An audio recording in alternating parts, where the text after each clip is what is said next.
Because it's very nostalgic for me. కరెక్ట్గా 10 years back మనం interview చేసాం. గుర్తుందా మీకు? చెప్పండి. మీకు గుర్తుందా? 10 ఏళ్ల క్రితం మనం ఒక అద్భుతమైన ఇంటర్వ్యూ చేసి. Yes, life is beautiful. So what has actually changed in the 10 years, ma'am? First of all నమస్కారం అండి అందరికీ.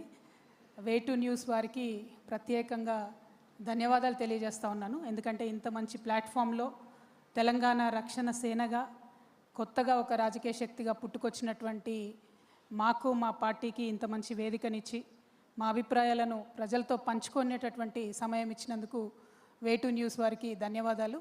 The same time I should say in the last 10 years నా పర్సనల్ లైఫ్ అనే కాదు, హౌ మీడియా హెస్ చేంజ్డ్ అని చెప్పడానికి way to news యొక్క ప్రయాణమే మనకు కళ్ళ ముందు కనపడుతూ ఉంటుంది. దాదాపు 2016లో వాళ్ళు లాంచ్ చేస్తే ఇప్పుడు 2026. In the last 10 years the way they have change journalism అంటే సిటిజన్ సెంట్రిక్గా ఎట్లయితే మార్చుకోగలిగినారో, దాదాపు 20 నుంచి 30 వేల మంది సిటిజన్స్ కంటిన్యూస్గా పంపిస్తూ ఉంటారు ఆర్టికల్స్, వాళ్ళ వాళ్ళ ఊర్లలో జరిగేటటువంటి సమస్యలన్నీ కూడా వే టు న్యూస్కి పంపిస్తూ ఉంటారు. అంటే ఎట్లా అయితే కొన్ని ఏసీ రూమ్లలో కూర్చొని కొంతమంది పెట్టుబడిదారులు నిర్ణయించేటటువంటి వార్తలు కాకుండా నిజంగా ప్రజలకు ఉన్నటువంటి వార్తలు, ప్రజల్లో ఉన్నటువంటి వార్తల్ని తీసుకొని చెప్పగలగడం అనేది ఒక రెవల్యూషనరీ అని నేను అనుకుంటున్నాను.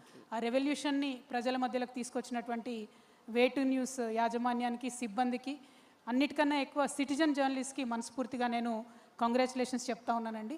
అంటే కొన్ని విషయాల్లో నిజంగా గూగుల్లో కూడా లేనటువంటి ఊర్ల నుండి కూడా రిపోర్టింగ్ చేయడం అంటే మామూలు విషయం కాదు. I'm extremely proud. And media ఇదే విధంగా ఇంకా ముందుకెళ్ళాలి, ముఖ్యంగా మా ఆడబిడ్డల సమస్యలు ఎక్కువగా చూపించాలని చెప్పి నేను మనస్ఫూర్తిగా కోరుకుంటున్నాను. At the same time, yes, in the last 10 years since our interview I believe lot has changed. పర్సనల్గాని కాదు, పొలిటికల్గా, అదేవిధంగా ఒక మనిషిగా నేను నా జీవితంలో అనేకమైనటువంటి చేదు అనుభవాలు అనుకోవచ్చు, కఠినమైనటువంటి పరిస్థితులు అనుకోవచ్చు, అవన్నిటినీ ఫేస్ చేసిన తర్వాత నాలో కూడా కొంత పరిణితి వచ్చింది, నాలో కూడా కొంత మార్పు వచ్చింది. ప్లస్ కఠినమైన నిర్ణయాలు తీసుకోవాలనేటటువంటి ఒక సంకల్పం, బలమైన సంకల్పం వచ్చింది. సో అందరికీ నచ్చని తొవ్వైనా సరే మనం కరెక్ట్ అనుకునే తొవ్వలో వెళ్ళాలనే బలమైన సంకల్పం ఈ 10 సంవత్సరాలలో నాకు పర్సనల్గా వచ్చిందని నేను భావిస్తాను. అయితే మ్యామ్, ఒక మాట, మనం 10 ఏళ్ల క్రితం చేసిన ఇంటర్వ్యూలో కేసీఆర్ గారి గురించి మీరు చాలా గొప్పగా చెప్పారు ఆ రోజు. మొన్న ఈ మధ్య మీరు కేసీఆర్ గారిని మరమనిషి అన్నారు. దానికి మీరు ఇచ్చే రీజనింగ్, ఆన్సర్? కేసీఆర్ గారు ఆ రోజైనా గొప్ప మనిషి, ఈ రోజైనా గొప్ప మనిషి. తెలంగాణ రాష్ట్రం గొప్ప మనిషి మరమనిషి ఎలా అయ్యాడని, రాదనుకున్నటువంటి ఒక రాష్ట్రాన్ని కేంద్రంతో కొట్లాడి ప్రజలందరినీ కలుపుకొని తేవడంలో వారి గొప్పతనం ఒక 100 సంవత్సరాలైనా 1000 సంవత్సరాలైనా చెరిగిపోకుండా అలాగే ఉంటుంది. అందులో ఎటువంటి ఇది లేదు. ఉద్యమ కేసీఆర్తో ఎవరికి కూడా సమస్య లేదు. ముఖ్యమంత్రి కేసీఆర్తోని, బీఆర్ఎస్ పార్టీ అధ్యక్షుడు కేసీఆర్ గారితోని చాలా మందికి సమస్య ఉంది, అట్లానే నాకు కూడా సమస్య ఉంది. సో ఎస్, ముఖ్యమంత్రిగా అయిన తర్వాత బీఆర్ఎస్ పార్టీ అధ్యక్షులు కేసీఆర్ గారు తీసుకున్న అనేక నిర్ణయాలతోని, ఐడియాలజికల్ ఇష్యూస్తోని నాకు ఇంటర్నల్గా అయినా ఎక్స్టర్నల్గా అయినా ఉన్నటువంటి భిన్నమైన అభిప్రాయాలని ధైర్యంగా చెప్పగలగడమే డెమోక్రసీ. సో అభిప్రాయాన్ని నేను పంచుకుంటా ఉన్నాను, అంతకుమించి ఏం లేదు. మీకు ఇలాంటి ఒక, అంటే ఈ సందిగ్ధం కానీ, ఒక అపోజిషన్ కానీ, అపోజ్డ్ వ్యూస్ కానీ మీకు కేసీఆర్ గారి ఫస్ట్ టర్మ్లో అనిపించిందా, సెకండ్ టర్మ్లో అనిపించిందా? అంటే ఇప్పుడు మీరు గతాన్నే పట్టుకొని వెళ్ళాడాలనుకుంటే నేనేం చేయలేను. కాకపోతే గతంలో ఎప్పుడైనా కూడా బీఆర్ఎస్ పార్టీలో ఏదన్నా డిఫరెంట్ వ్యూ చెప్పగలిగే వ్యక్తి ఎవరన్నా ఉన్నారంటే అది నేను ఒక్కదాన్ని మాత్రమే. అది కేసీఆర్ గారికి తెలుసు, ఆ పార్టీలో ఉన్న అందరికీ తెలుసు. కాకపోతే ఒక పార్టీలో, ఒక సిస్టంలో ఉన్నప్పుడు ఇంటర్నల్గా చెప్తాం. ఆ సిస్టమ్ మనల్ని బయటికి పడేసి, రోడ్డు మీద పడేసిన తర్వాత ఎక్స్టర్నల్గా చెప్పే పరిస్థితి క్రియేట్ అయింది. అంతే తప్పితే నా అభిప్రాయాలు మారలేదు, పరిస్థితులు మారినాయి అంతే. నేను అప్పుడు ఇంటర్నల్గా చెప్పింది ఇప్పుడు ఎక్స్టర్నల్గా చెప్పాల్సిన పరిస్థితికి నెట్టివేయబడ్డాను. నేను అనుకోని కోరుకొని తెచ్చుకున్నది కాదు. కానీ ఒక లేడీగా, పడకూడని అగచాట్లు పడ్డటువంటి ఒక వ్యక్తిగా నా సంకల్పం అయితే ఒకటే, నాకు ఉన్న మిగిలిన ఈ చిన్న జీవితంలో ప్రజలకు పనికొచ్చే పనులు చేయాలి.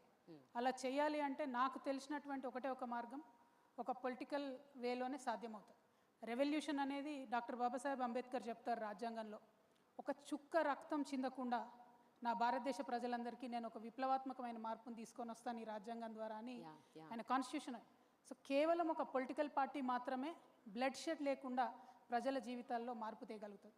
సో అందుకే ఒక పొలిటికల్ పార్టీ పెట్టాలి, తెలంగాణ ప్రజల జీవితాల్లో మంచి మార్పును తేవాలనే ఉద్దేశంతో నేను ముందుకు వచ్చాను. నాకు తెలిసిన ఏకైక మార్గం అదే, కాబట్టి ఆ మార్గంలో నేను ప్రయాణిస్తూ ఉన్నాను. ప్రజలు ఆశీర్వదిస్తారు, దీవిస్తారు, వారి కోసం పనిచేసే అవకాశం ఇస్తారని బలంగా నమ్ముతా ఉన్నాను. వండర్ఫుల్. అయితే కవిత గారు, ఇంత ఫియర్స్ఫుల్గా, ఇంత ఫియర్లెస్గా, ఇంత ఫోర్స్ఫుల్గా మీరు మాట్లాడతారు. Your communication is on spot and very focused and చాలా కన్విక్షన్తో మాట్లాడతారు. మీరు రాజకీయ పార్టీ పెట్టిన తర్వాత కూడా మీరు టీఆర్ఎస్ అని పెట్టడం వెనుక, అలాగే మీరు శ్రీరామనవమి రోజు మీ పార్టీని ప్రారంభించటం, అలాగే అంటే ఎన్నో అంశాల మీద మీరు అంటే ఆన్ స్పాట్ మాట్లాడతారు. So much I'm sure there is a very prompt strategy behind it. అంటే మీరు ఎంతో ప్లాన్డ్గా ఇదంతా చేశారని నాకు అనిపిస్తోంది. అండ్ నాకేమనిపిస్తుంది అంటే మిమ్మల్ని చూస్తే మీలో ఒక చాణక్యుడు, చంద్రగుప్తుడు ఇద్దరు ఉన్నారనిపిస్తుంది. You are not just a king maker, you are also maybe a king. So అంటే ఇంత స్ట్రాటజిక్గా I'm sure lot must have gone through your thought process. I want to understand that. అంటే ప్రధానంగా ఒకటండి, పాలిటిక్స్లో ఉన్నామంటే డెఫినెట్గా స్ట్రాటజికల్గానే ఉండాలి. నేను చాలా గొప్ప వ్యక్తి దగ్గర పాలిటిక్స్ నేర్చుకున్నాను కాబట్టి వారి స్ట్రాటజీ ఏది ఉంటుందో అది వంట పట్టించుకున్నటువంటి వ్యక్తిగానే ముందుకెళ్తాను తప్ప హడావుడిగా తొందరపాటుతో వెళ్ళాను. కాబట్టి ఖచ్చితంగా ఏది చేసినా ఒక ప్లానింగ్తోనే చేయాలి. ఇప్పుడు మనకు మహిళలకు ఉండే ఎక్స్ట్రా బర్డెన్ ఏంటంటే పొలిటికల్గా ముందుకు వచ్చినప్పుడు మనం ఫెయిల్ అయితే ఈ ఆడవాళ్ళకి ఏం అవకాశం ఇచ్చినా వేస్ట్ అని అంటారు. కాబట్టి ఆ బరువు అంతా నా భుజాల మీద ఉంటుంది, తెలంగాణ ఆడబిడ్డల బరువు, భారతదేశం ఆడబిడ్డల బరువు అంతా కూడా. సో పొలిటికల్గా నేను ఒక ముందడుగేసి ఒక పార్టీ పెట్టి వస్తున్నా అంటే ఎట్టి పరిస్థితుల్లో నేను ఫెయిల్ అవ్వకూడదనే ఉద్దేశంతో, ఆ కన్విక్షన్తో వెళ్తా ఉన్నాను. రెండు, ఒకటి ఆడపిల్లలు డిప్రెస్ అవ్వకూడదు. రెండు, తెలంగాణ ప్రజలు గత 10 సంవత్సరాల్లో 12 సంవత్సరాల్లో దేనికోసమైతే తెలంగాణ తెచ్చుకున్నామో అది రియలైజ్ కాలేదు. కాబట్టి టాపిక్ కూడా నెక్స్ట్ 10 years ఆఫ్ తెలంగాణ ఏంటి అని అడుగుతూ ఉన్నారు. సో లాస్ట్ డికేడ్లో ఏం జరిగింది, నెక్స్ట్ డికేడ్లో ఏం జరగాలి, ఇటువంటి ఒక పాజిటివ్ ఆలోచనతో ముందుకెళ్తా ఉన్నాం. నేను పార్టీ పెట్టినప్పుడు కూడా ఊరికే పెట్టలేదండి, చాలా మీరు అన్నట్టు నేను థింక్ చేశాను. సరే ఇవాళ ఇండియాలో జరుగుతున్నది ఏంటి అని ఒక సెకండ్ ఆలోచిస్తే, దాదాపు 140 కోట్ల జనాభా ఉన్న మన దేశంలో more than 85 to 90% of the people only వాళ్ళ మంత్లీ ఇన్కమ్ బిలో 30,000 ఉన్నది. బిలో 30,000 రూపాయలు నెలకు సంపాదించేటటువంటి అత్యంత పేదలు ఉన్నటువంటి దేశం మన దేశం. ఆ 30,000 నెలకు సంపాదించే దాంట్లో కూడా విద్యా వైద్యానికి 70% వాళ్ళ ఇన్కమ్ని ఖర్చు పెడతా ఉన్నారు. నిన్న మోదీ గారు వచ్చి ఒక మాట చెప్పి వెళ్ళారు, భారతదేశం యొక్క రిజర్వ్స్ లేవు, మనకు ఉండాలి రిజర్వ్స్ అని చెప్పారు. కానీ పర్సనల్ రిజర్వ్స్ కూడా చాలా ఇంపార్టెంట్ కదా. ఒక కుటుంబం దగ్గర కొంత సేవింగ్స్ ఉండాలి.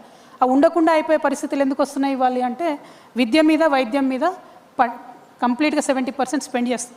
ఇక్కడ ఇంకో విషయం ఏంటంటే 90% బిలో 30,000 సంపాదిస్తున్నారంటే ఈ 90% పీపుల్ ఇండైరెక్ట్ ట్యాక్స్ కడతారు. ఎట్లాంటి ట్యాక్స్ అది? సబ్బు కొన్నా, షాంపూ కొన్నా, ఒక చిన్న కారా ప్యాకెట్ కొన్నా అటువంటి ట్యాక్స్ ఇండైరెక్ట్గా 90% జనాభా కడతారు. ఒక 10% జనాభా ఇలైట్ క్రౌడు, చదువుకున్న వాళ్ళు, అబవ్ 5 lakhs ఇన్కమ్ ఉన్నటువంటి వాళ్ళంతా ఇన్కమ్ ట్యాక్స్ కడతారు. సో ఈ ట్యాక్స్లన్నీ ప్రభుత్వానికి వెళ్తాయి. ప్రభుత్వం మనకేం చేయాలి? విద్యనివ్వాలి, వైద్యాన్ని ఇవ్వాలి. ఇవాళ ప్రజలకు ఏమవుతుందంటే ఒక పక్క ట్యాక్సులతో ఖర్చు అవుతుంది. ట్యాక్సులు తీసుకున్న ప్రభుత్వం హెల్త్ కేర్ ప్రొవైడ్ చేయట్లేదు కాబట్టి హాస్పిటల్లో పడితే మళ్ళీ సెకండ్ టైం కూడా మళ్ళీ మనకు ఖర్చు అవుతుంది. సో మొత్తం మన ఇన్కమ్ ఏదైతే ఉందో, ముఖ్యంగా పేద మధ్యతరగతి వాళ్ళ ఇన్కమ్ ఏదైతే ఉందో 70% కూడా విద్యకు, వైద్యం ఖర్చు అవుతుంది. సో నేను పార్టీ పెట్టే ముందు ఒకటే ఆలోచించాను, నేననే వ్యక్తిని ఒక పార్టీ పెట్టడం ద్వారా నా ఫోటోలు 10 చోట్ల వేసుకోవడం, 10 మంది పేపర్ వాళ్ళకి రాసుకోవడానికో, 10 మంది యూట్యూబ్ ఛానల్ వాళ్ళకు టైంపాస్ చేసుకోవడానికో కాదు కదా పార్టీ పెట్టే.